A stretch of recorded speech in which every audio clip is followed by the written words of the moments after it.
Friends, ಇವತ್ತಿನ ಪ್ರಚಲಿತ ಘಟನೆಗಳನ್ನು ನಾವು ಡಿಸ್ಕಸ್ ಮಾಡೋಣ. ಪ್ರಜಾವಾಣಿ, ವಿಜಯವಾಣಿ ಮತ್ತು ವಿದ್ಯಾರ್ಥಿ ಮಿತ್ರ ಪೇಪರಲ್ಲಿ ಏನೇನು ಬಂದಿದೆ ಅಂತ ಡಿಸ್ಕಸ್ ಮಾಡೋಣ. ಇನ್ನೊಂದೇನು ವಿಷಯ ಹೇಳ್ತೇನೆ ಅಂದರೆ, ನಾನು ಔಟ್ ಆಫ್ ಸೆಷನ್ ಇದ್ದೀನಿ, ಅದಕ್ಕೋಸ್ಕರ ಇವತ್ತು ವಿಡಿಯೋ ನಾನು ಮಾಡೋಕ್ಕೆ ಲೇಟ್ ಆಯಿತು. ಅದೇ ರೀತಿ ನಾವು ಇವತ್ತು MCQ ಕ್ವಶನ್ಸ್ ಒಂದು 10 MCQ ಕ್ವಶನ್ಸನ್ನು ಡಿಸ್ಕಸ್ ಮಾಡೋಣ. ನಾನು ಈಗ ಒಂದು 2 ದಿವಸದ ಹಿಂದ್ಗಡೆ ನಾನು ನಿಮಗೆ ಈ ಕರೆಂಟ್ ಅಫೇರ್ಸ್ ಬಗ್ಗೆ ಡಿಸ್ಕಸ್ ಮಾಡಿದ್ದೀನಿ, ಅದರ ರಿಲೇಟೆಡ್ 10 MCQ ಕ್ವಶನ್ಸ್ ನಾನು ಡಿಸ್ಕಸ್ ಮಾಡೋಣ. Let start.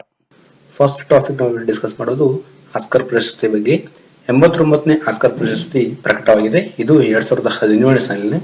ಈ 2017 ಸಾಲಿನಲ್ಲಿ ಅತ್ಯುತ್ತಮ ಚಿತ್ರ ಪ್ರಶಸ್ತಿ ಲಾಲಾ ಲ್ಯಾಂಡ್ಗೆ ಹೋಗಿದೆ. ಈ ಲಾಲಾ ಲ್ಯಾಂಡ್ ನಿರ್ದೇಶನ ಮಾಡಿದವರು ಡೇಮಿಯಲ್ ಚಾಜ್ಲಿ ಅಂತ. ಇವರು ನಿರ್ದೇಶನ ಮಾಡಿದ್ರು, ಡೈರೆಕ್ಟರ್ ಮಾಡಿದ್ರು. ಆಮೇಲೆ ಇದು ಒಂದು ರೊಮ್ಯಾಂಟಿಕ್ ಕಾಮಿಡಿ ಚಿತ್ರ ಆಗಿದೆ.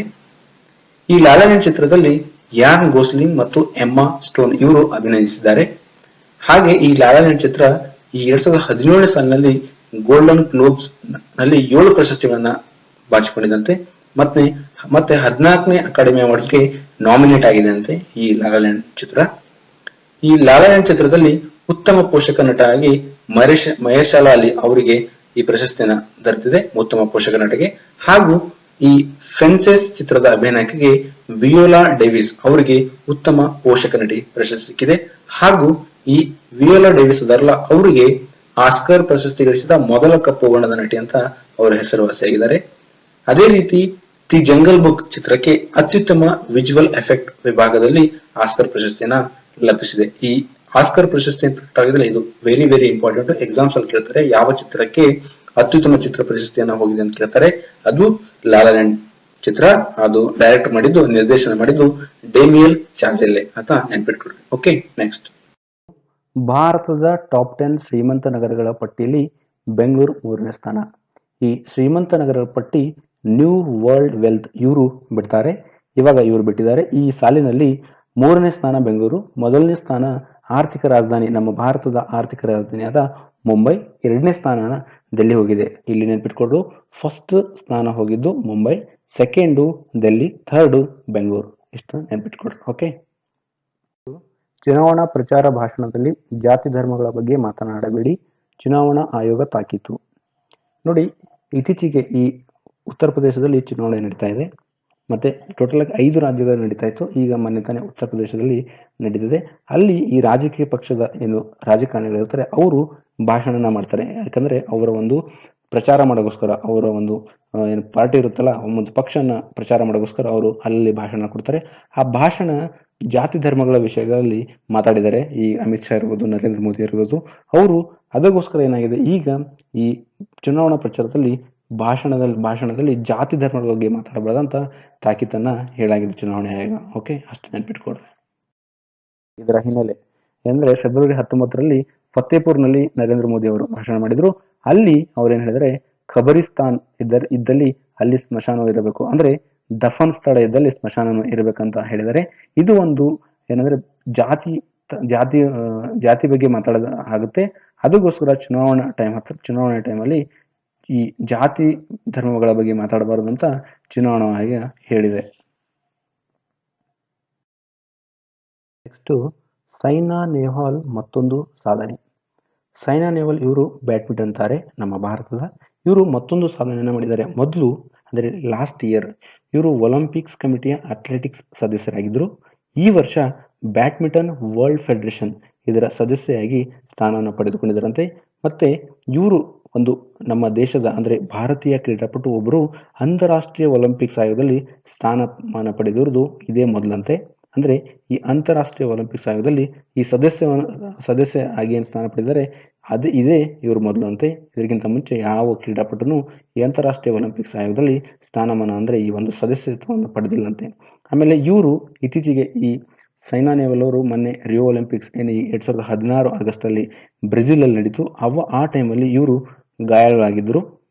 ಆಮೇಲೆ ಕಳೆದ ತಿಂಗಳು ಮಲೇಷಿಯಾ ಮಾಸ್ಟರ್ಸ್ ಗ್ರ್ಯಾಂಡ್ ಪ್ರಿಕ್ಸ್ ವಿಭಾಗದಲ್ಲಿ ಅವರು ಪ್ರತಿನಿಧಿಸಿ ಚಿನ್ನದ ಪ್ರಶಸ್ತಿಯನ್ನ ಭಾಜನಾಗಿದೆ, ಅಂದ್ರೆ ಪಡೆದುಕೊಂಡಿದ್ದಾರೆ. ಇಲ್ಲಿ ನೀವು ನೆನ್ಪಿಟ್ಕೊಳ್ಳುವುದು, ಈ ವರ್ಷ ಬ್ಯಾಡ್ಮಿಂಟನ್ ವರ್ಲ್ಡ್ ಫೆಡರೇಷನ್ ಸದಸ್ಯೆ ಸೈನಾ ನೆಹ್ವಾಲ್ ಆಗಿದ್ದಾರೆ. ಮತ್ತು ಈ ಕಳೆದ ತಿಂಗಳಲ್ಲಿ ಮಲೇಷಿಯಾ ಮಾಸ್ಟರ್ಸ್ ಗ್ರ್ಯಾಂಡ್ ಪ್ರಿಕ್ಸ್ ವಿಭಾಗದಲ್ಲಿ ಅವರು ಚಿನ್ನವನ್ನು ಪಡೆದುಕೊಂಡಿದ್ದಾರೆ ಅಂತ ನೆನ್ಪಿಟ್ಕೊಡ್ರಿ. ಓಕೆ. ನಾವು ನಿನ್ನೆ ಮತ್ತೆ ಮೊನ್ನೆ ಈ ಪೇಪರ್ ಡಿಸ್ಕಷನ್ ಮಾಡಿದ್ವಿ, ಪ್ರಜಾವಾಣಿ ಪೇಪರ್. ಅದರ ರಿಲೇಟೆಡ್ ನಾವು ಕ್ವಶನ್ಸ್ ಅನ್ನ ಫ್ರೇಮ್ ಮಾಡಿದ್ವಿ. ಆ ಕ್ವಶನ್ಸ್ ಅನ್ನ ಡಿಸ್ಕಸ್ ಮಾಡೋಣ ನಾವು. ಫಸ್ಟ್ ಕ್ವಶನ್, ನೇಪಾಳದ ಅರುಣ್ ಅಣೆಕಟ್ಟೆಗೆ ಸಂಬಂಧಿಸಿದಂತೆ ಸರಿಯಾದ ಹೇಳಿಕೆಗಳನ್ನು ಗುರುತಿಸಿ. ಫಸ್ಟ್, ನೇಪಾಳದಲ್ಲಿ 900 ಮೆಗಾವ್ಯಾಟ್ ಸಾಮರ್ಥ್ಯದ ಅರುಣ್ 3 ಜಲವಿದ್ಯುತ್ ಉತ್ಪಾದನಾ ಘಟಕ ನಿರ್ಮಾಣಕ್ಕೆ ಆರ್ಥಿಕ ವ್ಯವಹಾರಗಳ ಸಂಪುಟ ಸಮಿತಿ ಒಪ್ಪಿಗೆ ನೀಡಿದೆ. ಎರಡನೇದು, ಈ ಅಣೆಕಟ್ಟನ್ನು ಪೂರ್ವ ನೇಪಾಳದಲ್ಲಿನ ಸಂಕುವಾ ಸಭಾ ಜಿಲ್ಲೆಯಲ್ಲಿರುವ ಅರುಣಾ ನದಿಗೆ ನಿರ್ಮಿಸಲಾಗುತ್ತಿದೆ. ಇದನ್ನು ಕರೆಕ್ಟು. ಈ ಯೋಜನೆಯು ರನ್ ಆಫ್ ರಿವರ್ ಯೋಜನೆಯನ್ನು ಕೇಂದ್ರೀಕರಿಸಿದೆ. ಅಂತಾರಾಷ್ಟ್ರೀಯ ಮಟ್ಟದಲ್ಲಿ ನಡೆದ ಬಿಡ್ನಲ್ಲಿ ಸ್ಪರ್ಧಿಸಿದ್ದ ಸಟ್ಲೇಜ್ ಜಲವಿದ್ಯುತ್ ನಿಗಮ ಈ ಯೋಜನೆಯನ್ನು ನಿರ್ಮಿಸುವ ಹೊಣೆ ಪಡೆದಿದೆ. ಈ 4 ಆಪ್ಷನ್ ನಾನು ಈ ನೇಪಾಳದ ಅರುಣ್ ಡ್ಯಾಮ್ ಬಗ್ಗೆ ನಾನು ಡಿಸ್ಕಸ್ ಮಾಡಿದ್ದೆ ನಿನ್ನೆ ಅಥವಾ ಮೊನ್ನೆ ಪೇಪರಲ್ಲಿ ನಾನು ಡಿಸ್ಕಸ್ ಮಾಡಿದ್ದೆ. ಅದರಲ್ಲಿ ಈ ನೇಪಾಳದ ಅರುಣ್ ಡ್ಯಾಮ್ ಬಗ್ಗೆ ಬಂದಿತ್ತು. ಈ 4 ಆಪ್ಷನ್ಸ್ ಕರೆಕ್ಟ್ ಇದಾವೆ. ಅದಕ್ಕೆ ಇದರ answer all of the above. So ಇದು ತುಂಬಾ ಇಂಪಾರ್ಟೆಂಟು. ಇವು 4 ಆಪ್ಷನ್ಸ್ ನೀವು ನೆನ್ಪಿಟ್ಕೊಡ್ರಿ. ನೆಕ್ಸ್ಟ್ ಕ್ವಶನ್ ನಾವು ಮೂವ್ ಆಗೋಣ.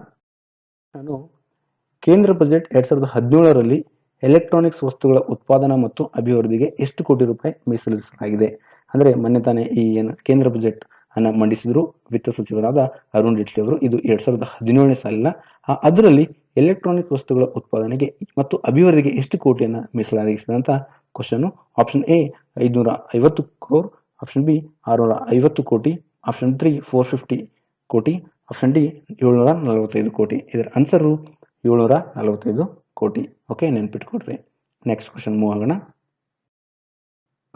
ಕ್ವಶನ್ ನಂಬರ್ 3, ಪ್ರಾಜೆಕ್ಟ್ ಸಂಗಮ ಯೋಜನೆಗೆ ಸಂಬಂಧಿಸಿದಂತೆ ಸರಿಯಾದ ಹೇಳಿಕೆಗಳನ್ನು ಗುರುತಿಸಿ.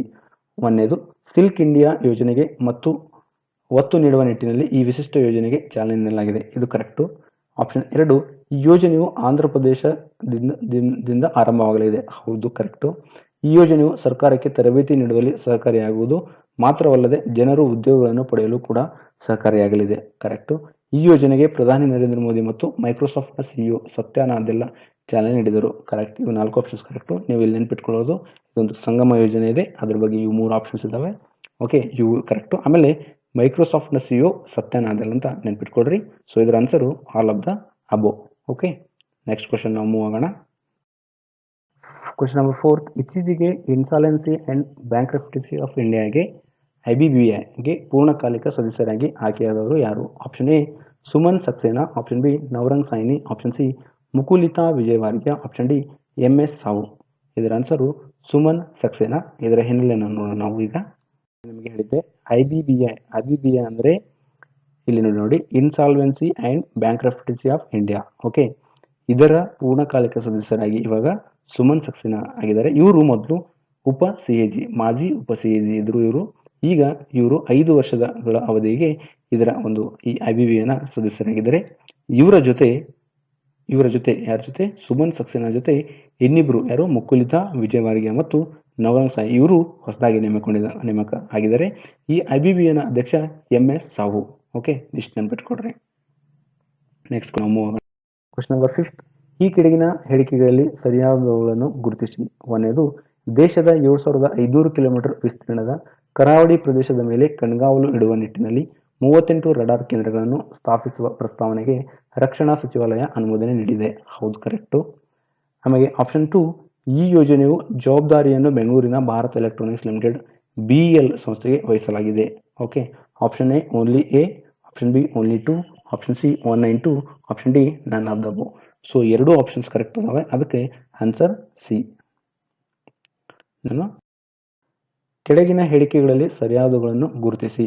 ಒಂದನೇದು, ಭಾರತದ ಪಶ್ಚಿಮ ಘಟ್ಟ ಪ್ರದೇಶದಲ್ಲಿ ಒಟ್ಟು 5 ವಿಭಿನ್ನ ಜಾತಿಯ ನಿಶಾಚರಿ ಕಪ್ಪೆಗಳನ್ನು ಸಂಶೋಧಕರು ಪತ್ತೆ ಹಚ್ಚಿದ್ದಾರೆ. ಎರಡನೇದು, ಜಾಗತಿಕ ಜೀವ ವೈವಿಧ್ಯ ತಾಣಗಳಲ್ಲಿ ಒಂದೆನಿಸಿಕೊಂಡಿರುವ ಪಶ್ಚಿಮ ಘಟ್ಟ ಪ್ರದೇಶದಲ್ಲಿ ಕೇರಳದ ಅರಣ್ಯ ಇಲಾಖೆ ಮತ್ತು ದೆಹಲಿ ವಿಶ್ವವಿದ್ಯಾಲಯದ ಸಂಶೋಧಕರು ಒಂಟಿಯಾಗಿ ಕಾರ್ಯಾಚರಣೆ ಸಂದರ್ಭದಲ್ಲಿ ಈ ಹೊಸ ಜಾತಿಯ ರಾತ್ರಿ ಕಪ್ಪೆಗಳನ್ನು ಪತ್ತೆಯಾಗಿವೆ. ಕರೆಕ್ಟ್. ಇದನ್ನು ನಿಶಾಚಾರಿ ಅಂದ್ರೆ ನೈಟ್. ಓಕೆ, ಅಂದ್ರೆ ರಾತ್ರಿಯ ಕಪ್ಪೆಗಳು. ಆಪ್ಷನ್ 3, ನೆಕ್ಟಿ ಬ್ಯಾಟ್ರಕಸ್ ಜೀನಸ್ ವರ್ಗಕ್ಕೆ ಸೇರಿರುವ ಈ ಕಪ್ಪೆಗಳು ಸಾಮಾನ್ಯವಾಗಿ ರಾತ್ರಿ ಹೊತ್ತಿನಲ್ಲಿ ಮಾತ್ರ ಚಟುವಟಿಕೆ ಎಂದಿರುತ್ತವೆ. ಅಂದ್ರೆ ಈ ಒಂದು ಕಪ್ಪೆ ಇದೆಯಲ್ಲ, ನಿಶಾಚರಿ ಕಪ್ಪೆ ಅಂದ್ರೆ ರಾತ್ರಿ ಕಪ್ಪೆ, ಇದು ನೆಕ್ಟಿ ಬ್ಯಾಟ್ರಕಸ್ ಜೀನಸ್ ವರ್ಗಕ್ಕೆ ಸೇರಿದಂತೆ. ಆಮೇಲೆ ಇದು ರಾತ್ರಿ ಹೊತ್ತಿನಲ್ಲಿ ಅಷ್ಟೇ ಚಟುವಟಿಕೆಯನ್ನ ಮಾಡುತ್ತೆ, ಅಂದ್ರೆ ಆಕ್ಟಿವಿಟಿಯನ್ನ ಮಾಡುತ್ತಂತೆ. ಇದನ್ನು ಕರೆಕ್ಟ್, ನಾನು ಇದ್ರ ಬಗ್ಗೆ ಡಿಸ್ಕಸ್ ಮಾಡಿದ್ದೆ. ಆಮೇಲೆ 4th ಆಪ್ಷನ್ 2006ರಿಂದ 2015ರವರೆಗೆ ಪಶ್ಚಿಮ ಘಟ್ಟ ಪ್ರದೇಶದಲ್ಲಿ 103 ಜಾತಿಯ ನಿಶಾಚರಿ ಕಪ್ಪೆಗಳು ಪತ್ತೆಯಾಗಿವೆ. ಹೌದು, 4 ಆಪ್ಷನ್ಸ್ ಕರೆಕ್ಟು. ಅದಕ್ಕೆ ಆನ್ಸರ್ ಏನಂದ್ರೆ all of the above. Next ಇಲ್ಲಿ ನೋಡ್ರಿ, ಆ ನಿಶಾಚರಿ ಕಪ್ಪೆಗಳ ಬಗ್ಗೆ ನಾನು ನಿಮಗೆ ಡಿಸ್ಕಸ್ ಮಾಡಿದಿ. ಆ 5 ವಿಭಿನ್ನ ಜಾತಿಯ ನಿಶಾಚರಿ ಕಪ್ಪೆಗಳು ಯಾವಂದ್ರೆ ಅದಿರ್ಪಲ್ಲಿ ನಿಶಾಚರಿ ಕಪ್ಪೆ, ಶಬರಿಮಲೆ ನಿಶಾಚರಿ ಕಪ್ಪೆ, ಯಾರ್ಡ್ ಕ್ಲಿಪ್, ಕಾದ್ಲಾರ್ ನಿಶಾಚರಿ ಕಪ್ಪೆ. ಟೋಟಲ್ ಆಗಿ 5 ನಿಶಾಚರಿ ಕಪ್ಪೆಗಳನ್ನ ಪತ್ತೆಯನ್ನು ಹಚ್ಚಿದರೆ ಈ ಪತ್ತೆ ಹಚ್ಚಿದವರು ಕೇರಳದ ಅರಣ್ಯ ಇಲಾಖೆ ಮತ್ತು ದೆಹಲಿ ವಿಶ್ವವಿದ್ಯಾಲಯದ ಸಂಶೋಧಕರು. ಇವರು ಜಂಟಿಯಾಗಿ ಈ ಕಾರ್ಯಾಚರಣೆ ಸಂದರ್ಭದಲ್ಲಿ ಈ ಹೊಸ ಜಾತಿಯ ರಾತ್ರಿ ಕಪ್ಪೆಗಳನ್ನ ಪತ್ತೆ ಹಚ್ಚಿದ್ದಾರೆ. ಓಕೆ, ಎಷ್ಟು ನೆನಪಿಟ್ಕೊಡ್ರಿ. Next question number 7. ಕರ್ನಾಟಕ ಸರ್ಕಾರ ಹಾಗೂ ಫ್ರಾನ್ಸ್ನ ಡಸಾಲ್ಟ್ ಸಿಸ್ಟಮೀಸ್ ಸಂಸ್ಥೆಯು ಸಹಭಾಗಿತ್ವದಲ್ಲಿ ಬಾಹ್ಯಾಕಾಶ ಮತ್ತು ರಕ್ಷಣಾ ಕ್ಷೇತ್ರದ ಸೆಂಟರ್ ಆಫ್ ಎಕ್ಸಲೆನ್ಸ್ ಸ್ಥಾಪಿಸುವ ಬಗ್ಗೆ ಒಪ್ಪಂದ ಏರ್ಪಟ್ಟಿದೆ. ಇದರ ಕೇಂದ್ರ ಕಚೇರಿಯನ್ನು ಎಲ್ಲಿ ಸ್ಥಾಪಿಸಲು ನಿರ್ಧರಿಸಲಾಗಿದೆ?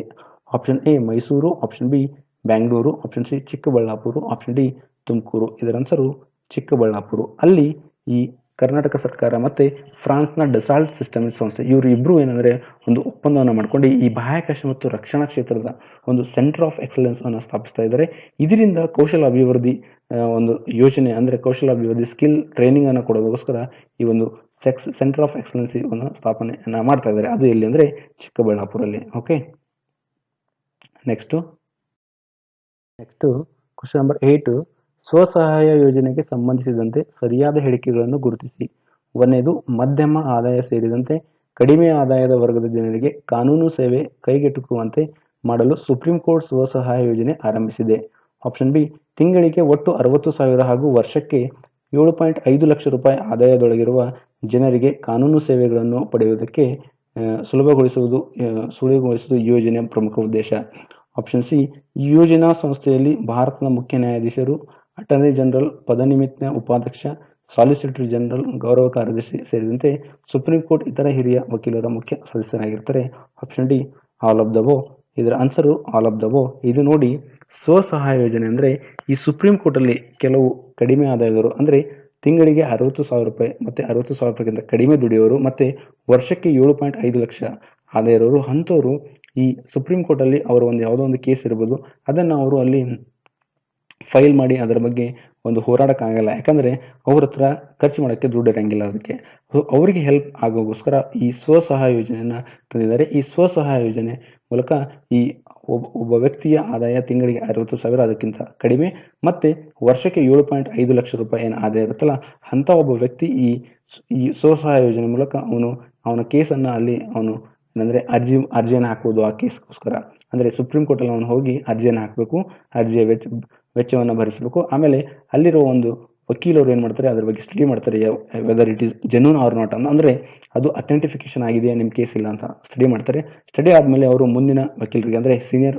ವಕೀಲರಿಗೆ ಏನ್ ಹೇಳ್ತಾರೆ ಅದ್ರ ಬಗ್ಗೆ ಮಾಹಿತಿಯನ್ನು ಕೊಟ್ಟು ಆ ವಕೀಲರು ಏನ್ ಮಾಡ್ತಾರೆ ಅದನ್ನ ಕೈಗೆ ಎತ್ಕೊಳ್ತಾರೆ. ಒಂದು ವೇಳೆ ಆ ವಕೀಲ ಇದನ್ನ ಕಡೆಗಣಿಸಿದರೆ ಅಂದ್ರೆ ನೆಗ್ಲಿಜೆನ್ಸಿ ಮಾಡಿದ್ರೆ ಅವಾಗ ಈ ಅರ್ಜಿದಾರನು ಎಷ್ಟು ಅಮೌಂಟ್ ಪೇ ಮಾಡಿರ್ತಾನೆ ಅಷ್ಟು ಅಮೌಂಟ್ ಅನ್ನ ವಾಪಸ್ ಕೊಡಬೇಕು. ಈ ತರ ಒಂದು ಪ್ರೊಸೀಜರ್ ಅನ್ನ ಮಾಡಿದ್ದಾರೆ.